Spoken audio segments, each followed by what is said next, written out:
The camera opens on a velvet red curtain breathing in the draft of an empty theater.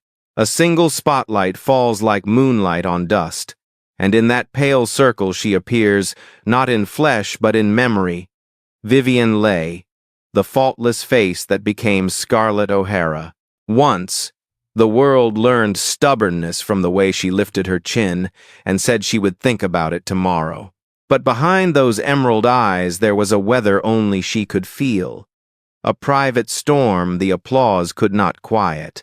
She wore perfection like a silk gown that cut at the ribs, smiled as if ease were her native tongue, and walked into history while something fragile shivered just out of sight.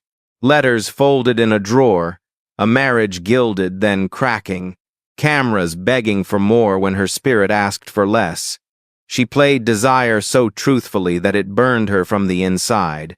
She played strength so purely that no one saw the tremor in her hands. She played madness so perfectly because a whisper of it was already there, asking for mercy in the spaces between takes. The light adored her. The light also forgot to ask what it cost. For a brief, golden moment, Vivien Leigh was the face of an empire of dreams. Born in Darjeeling under a colonial sun, educated among the poised voices of London, she carried with her a beauty too precise for reality and a will too fierce for convention.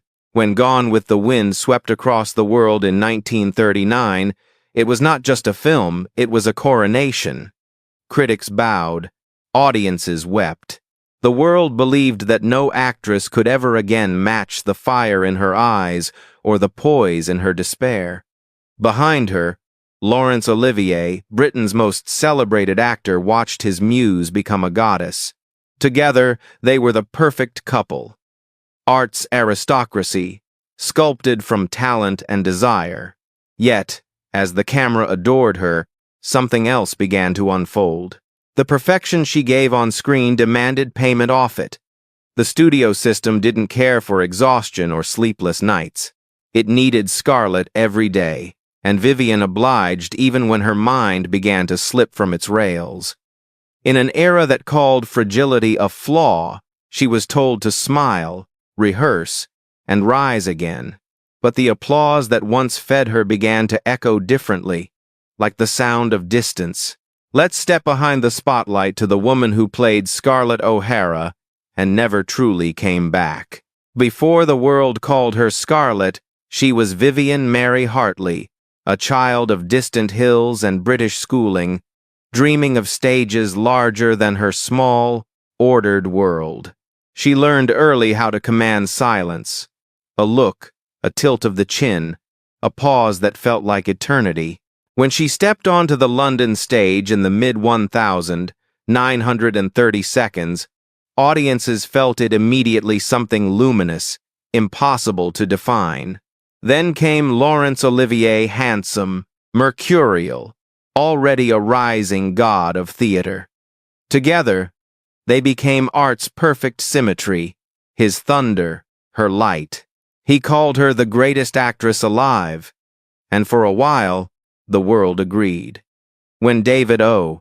Selznick searched for his Scarlett O'Hara, Leigh appeared at the edge of the set, radiant, defiant, alive as if destiny had been rehearsing her all along. The film would make her immortal. But even as she raised her Oscar with trembling hands, friends noticed the shadow behind her smile. She looked like she was listening to something no one else could hear, one crew member said. A hint, perhaps, of the storm to come. Hollywood adored perfection, but perfection was merciless.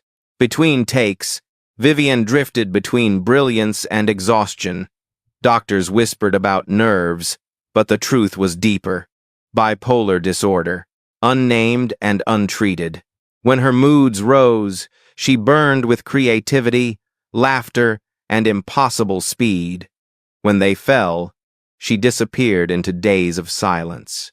Olivier tried to hold her steady, but the studios needed their star. She was sent from film to film, smiling through sleeplessness, trembling behind her eyes. The show must go on, they said, And so she went on until even her reflection began to look like someone else. In letters to a friend, she confessed, "There's a noise in my head that never stops. It's louder than applause." Yet no one around her dared to listen. They only saw Scarlett, and Scarlett never broke. By the 1,950 seconds, Vivien's light had become volatile, dazzling one moment, distant the next. Her marriage to Olivier, once envied across continents, turned brittle under the strain. He loved her still, but could no longer reach her. "I lost her long before she left," he would later write. Then came a streetcar named Desire.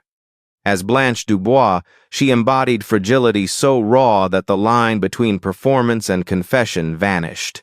Director Elia Kazan said quietly, "Vivien wasn't acting anymore." The role earned her a second Oscar and nearly destroyed her. Audiences praised her genius, but she walked away hollow, haunted by Blanche's descent. The camera had captured her breaking beautifully, permanently.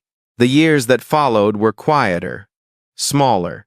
She performed occasionally, but illness returned in waves, erasing memory, stealing sleep. Olivier remarried. Vivien withdrew. Her friends spoke of moments of grace, laughter over tea, sudden warmth followed by nights of invisible storms. In July 1967, London rain tapped against her window as if applauding one last time. When she didn't wake the next morning, the newspapers called it peaceful. They didn't mention the years of struggle that led to that silence. The curtain had fallen. The audience had long gone home. Today, Vivien Leigh remains one of cinema's sacred names. Every generation rediscovers Scarlett's defiance, Blanche's trembling grace, and wonders how one woman could embody both. Critics still debate whether her brilliance came from talent or torment, but perhaps that is the wrong question. Her story reminds us that genius often walks hand in hand with fragility, that beauty can be both armor and wound. The world saw perfection, she lived the cost. And somewhere between light and darkness, Vivien Leigh still whispers through film reels and old theater dust. After all, tomorrow is another day. The story of Vivien Leigh is not one of failure, it is one of survival through illusion. She lived inside the paradox of art.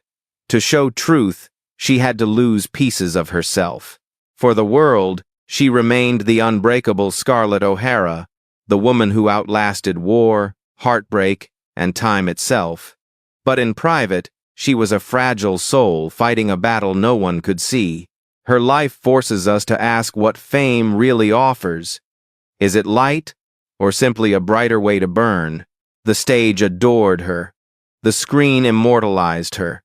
And history placed her beside the greatest actors who ever lived. Yet the applause that once crowned her became an echo of loneliness. When we watch her now, eyes shining, voice trembling between strength and ruin, we are not just witnessing performance. We are witnessing confession. The confession of a woman who loved too deeply, fought too hard, and gave more than she ever received. In the end, the line between Scarlett O'Hara and Vivien Leigh vanished. Perhaps that was her greatest role and her most devastating truth. Vivien Leigh's story still haunts the quiet corners of cinema, a reminder that behind every radiant performance lies a cost the camera never shows. She gave the world unforgettable strength, but her own heart paid for it in silence. What do you think? Does fame create madness or merely reveal it? Tell us in the comments below. If her story moved you, share it.